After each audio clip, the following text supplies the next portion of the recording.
परमेश्वर की करुणा रहती है। तो ये सारी चीज़ें आशीष है जो हमारे जीवन में चंगाई लेती है। तो याद रखें, बाइबल हमें ये बताती है कि जहाँ पे एकता है वहाँ पे आशीष है, और आशीष है वहाँ पे चंगाई है। तो परमेश्वर इस वचन के द्वारा आइए हम प्रार्थना। पवित्र हमारे जीवित और महान परमेश्वर पिता, हम आपके अनुग्रह के लिए, हम आपकी दया के लिए, हम आपके अद्भुत प्रेम के लिए हम आपका धन्यवाद करते हैं। धन्यवाद करते हैं कि आप सारे जीवनों के पालनहार हो, आप हमारी चट्टान हो प्रभु, आप हमारा भरोसा हो प्रभु, आप हमारे जीवन के सब कुछ हो पिता परमेश्वर। और इसलिए आप चाहते हो कि हम शांति में रहें, आशीष में रहें, चंगाई में रहें प्रभु। और इसलिए आपने ये कलीसिया दिया है प्रभु, इसलिए आपने पासवानों को ठहराया है पिता, और इसलिए आप अपने वचन के द्वारा हमसे बातें करते हो। धन्यवाद देते आपके विश्वास योग्यता के लिए और आपकी भलाई। सारा आदर सारी महिमा आपको आने का हर एक समय आपके हाथों में सब आप आशीषित करना और अभिषेक रात में यीशु मसीह के नाम से।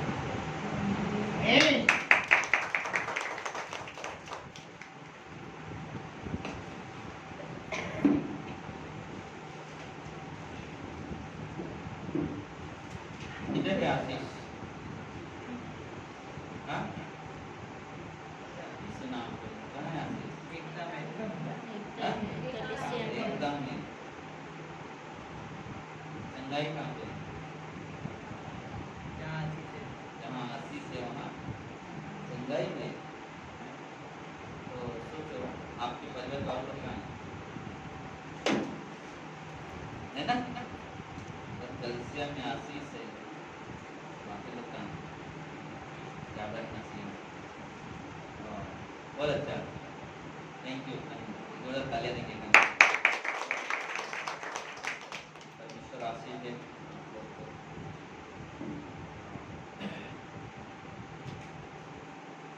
यूहन्ना 10 अध्याय।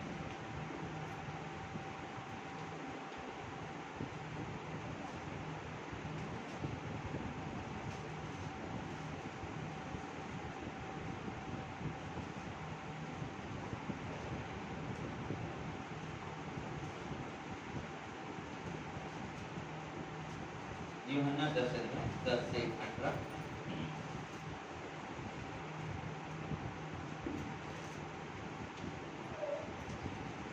चोर किसी और काम के लिए नहीं, परंतु केवल चोरी करने और घात करने और नष्ट करने को आता है।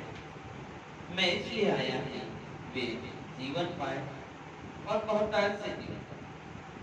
अच्छा चरवाहा भेड़ों के लिए अपना प्राण देता है। मजदूर जो न चरवाहा है और न भेड़ों का मालिक है, भेड़ियों को आते देख भेड़ को छोड़कर भाग जाता है, और भेड़िया उन्हें पकड़ता है और तितर-बितर कर देता है। वह इसलिए भाग जाता है कि वह मजदूर है और उसको भेड़ों की चिंता नहीं। अच्छा चरवाहा मैं हूँ, मैं अपनी भेड़ों को जानता हूँ और मेरी भेड़ें मुझे जानती हैं। जैसे पिता ने मुझे जानता है, वैसे मैं पिता को जानता हूँ और मैं भेड़ों के लिए अपना प्राण देता हूँ।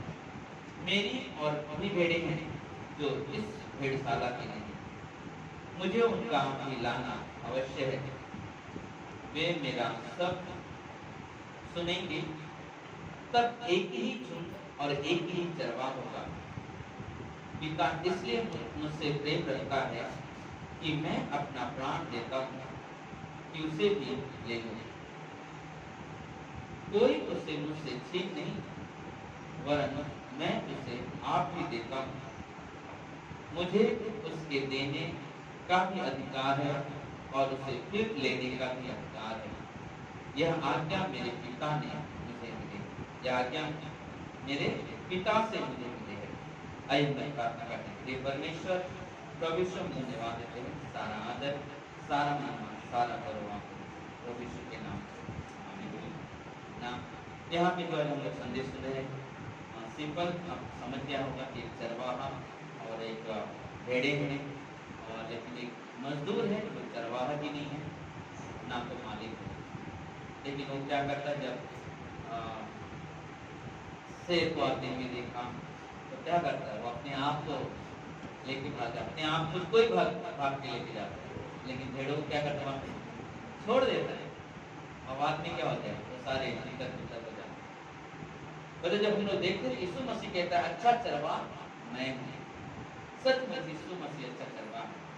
यीशु मसीह चरवाहा अच्छा इसलिए है क्योंकि वो सिर्फ हमारी अच्छाइयों में नहीं, सिर्फ हमारी चंगाइयों के समय ही नहीं, लेकिन हमारी हर परिस्थिति में हमारे साथ है।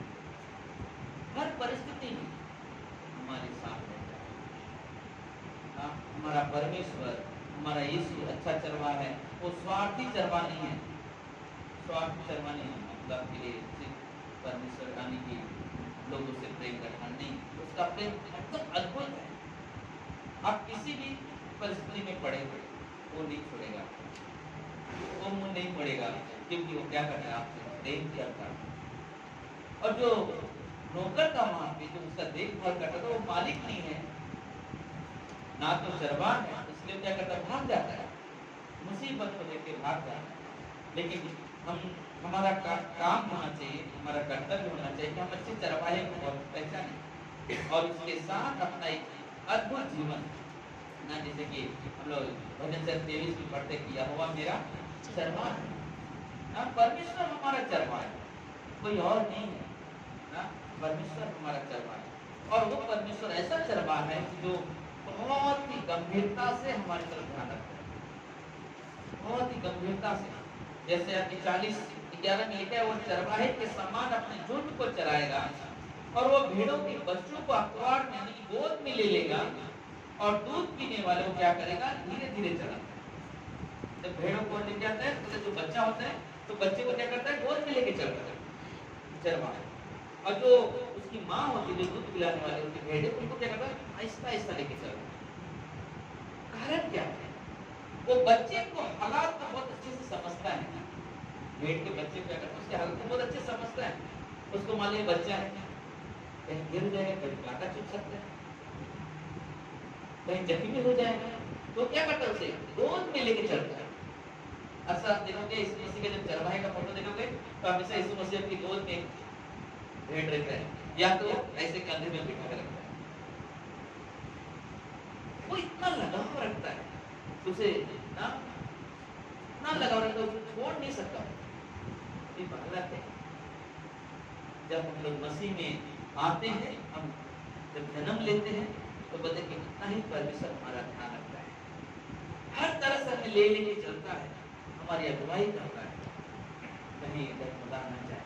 जब कोई परिस्थितियां आती है तो परमेश्वर उनसे अपने वचनों के द्वारा उनसे बातें भी करता है, उन्हें एहसास दिलाता है कि मैं तेरा परमेश्वर हूँ, मैं तेरे साथ हूँ, भयभीत ना हो, मैं तेरे साथ हूँ। हम लोग यहाँ ये 6 अध्याय में देख सकते हैं ना, गिदोन जाके छुप गया, डर रहा है, लेकिन परमेश्वर आवाज दे रहा है, हे सूरबीर सुरमा,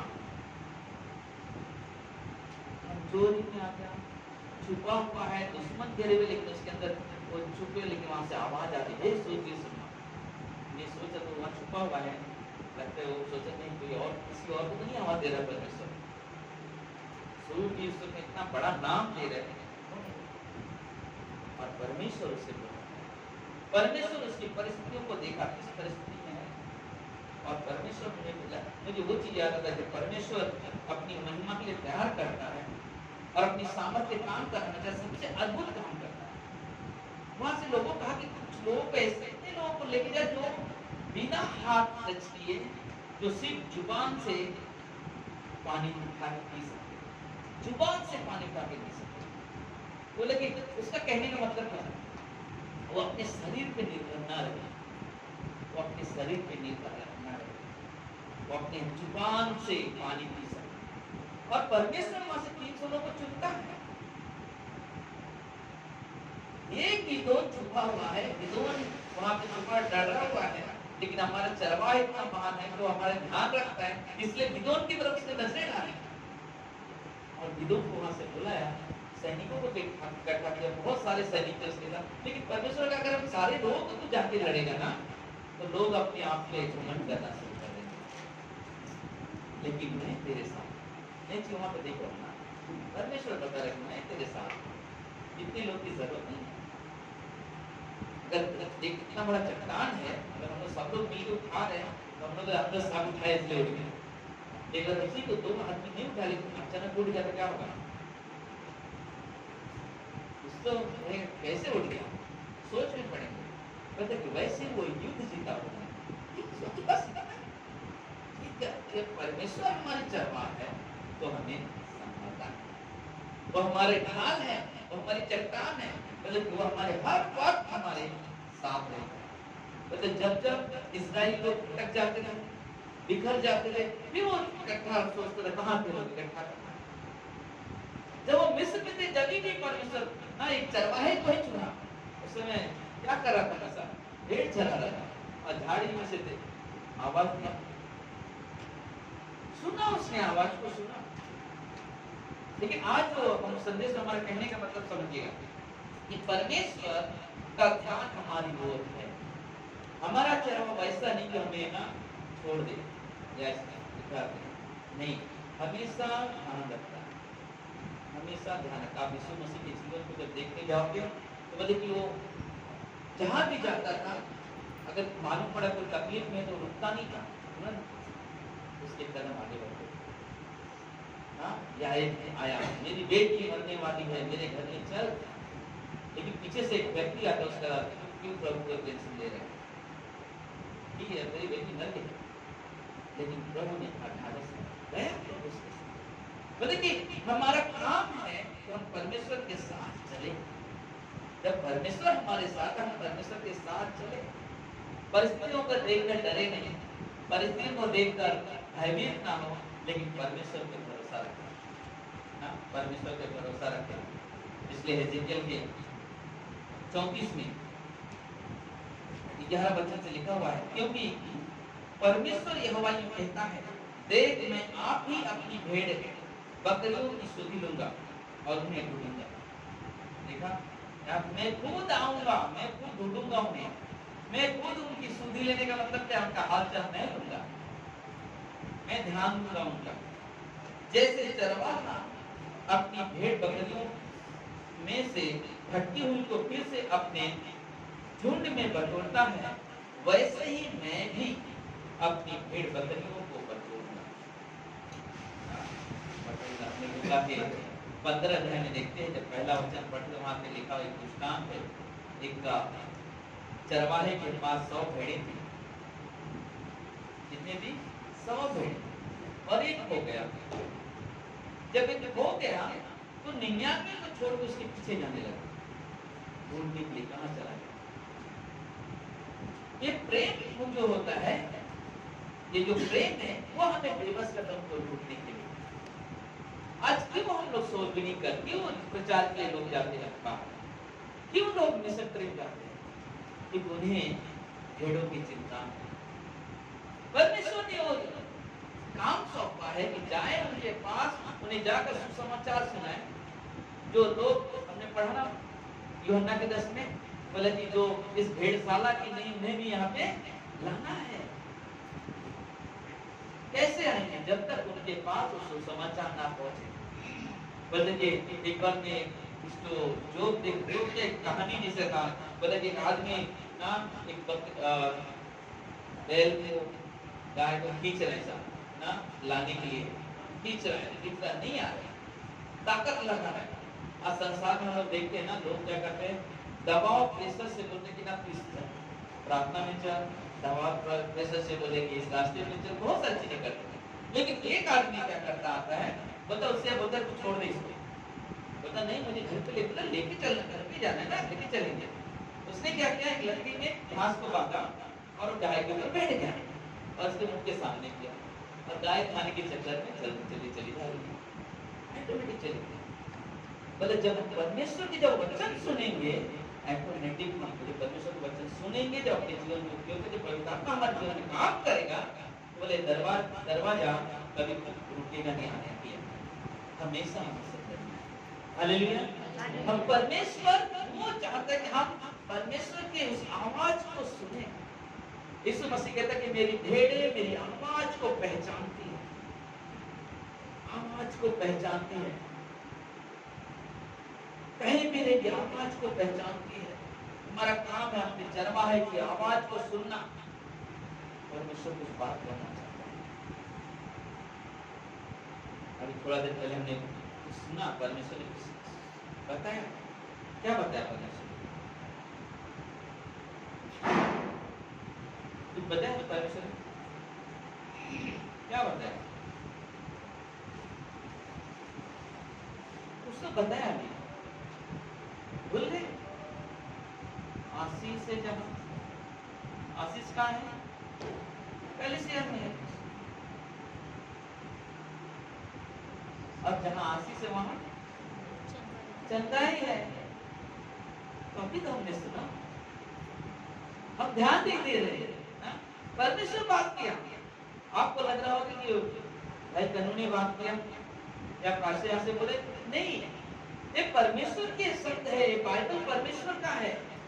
परमेश्वर ने अगुवा रखा है उस वचन को आपके तक पहुंचाने के लिए, ताकि आप उस वचन को सुनो। क्योंकि हम सुनते हैं, पहला हम उसे मनन करते हैं, समझो उसे खा लेते हैं, फिर हमें जब अच्छा लगता है, हाँ बहुत अच्छा लगा, हम बड़े चलो किसी और को, अब घर में खाना बनाओ, दावत दे दो, और बनाया लेकिन आपने को मालूम नहीं सही बना कि नहीं, लेकिन आप सोचे सही बना क्या। लेकिन जब तक आप खुद चखोगे नहीं, आपको समझ में नहीं आएगा। और जो कुक होता है, जो खाना बनाने वाला होता है, उससे देखो कि जब खाना बनाता है ना, तो प्रॉब्लम आते हैं, यहाँ पर मस्त बना है, बहुत अच्छा बना। जब तक हम उस वचन को खाएंगे नहीं, टेस्ट नहीं करेंगे, हम परमेश्वर को नहीं पहचान सकते, हम परमेश्वर की आवाज को नहीं सुन सकते। जरूरी हम परमेश्वर की आवाज सुनने के लिए उसके साथ संगति करें, उसके साथ संगति करें। परमेश्वर ढूंढता है संगति की। परमेश्वर बोला भीतर ऐसा भेड़ बकरी मैं इकट्ठा करना हूँ, किस लिए? संगति करने के लिए। अरे जब रविवार के दिन कलेक्शन क्या किस लिए आते हैं? संगति करने के लिए, आनंद मनाते हैं। आज बहुत सारे लोग यहाँ दिखाई नहीं दे रहे, इसलिए सब ऐसा लगता है कि जगह ही नहीं था बैठने की। लेकिन हमें बहुत जरूरी है, हम पहला स्थान परमेश्वर को, अगर आज रविवार है, कलीसिया में होना चाहिए। कलीसिया हमारे लिए बहुत जरूरी है, सिर्फ दुख में नहीं, लेकिन हर परिस्थिति में कलीसिया को साथ सकता है। अगर हमें अपने चरवाहे की आवाज सुनना है, अपने परमेश्वर की आवाज सुनना है, तो हमें संगति जरूरी है, संगति जरूरी है। और संगति के लिए ना कई जरिया है, कई रास्ता है ना, शुक्रवार उपास प्रार्थना ऐसे